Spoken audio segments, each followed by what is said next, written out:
Esselamu Aleyküm ve Rahmetullahi ve Berekatuhu. Allah Azze ve Celle Kur'an-ı Kerim'de buyurur.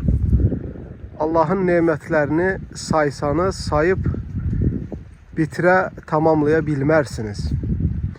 Allah Azze ve Celle bəşəriyyətə o kadar nimet verip ki, temiz su, temiz hava, təbiət ve tükenmez nimetler ki, yarattığı bendeleri, kulları, insanlar ondan doya doya istifade etsinler diye. Bunun karşılığında Allah Azze ve Celle sadece ona dilimizle şükür eləməmizi, əməllərimizlə, namazımızla, ibadətlərimizlə şükür eləməmizi ve qəlbimizlə bu nemətin Allah'tan olmağını etiraf etmemizi istəyir.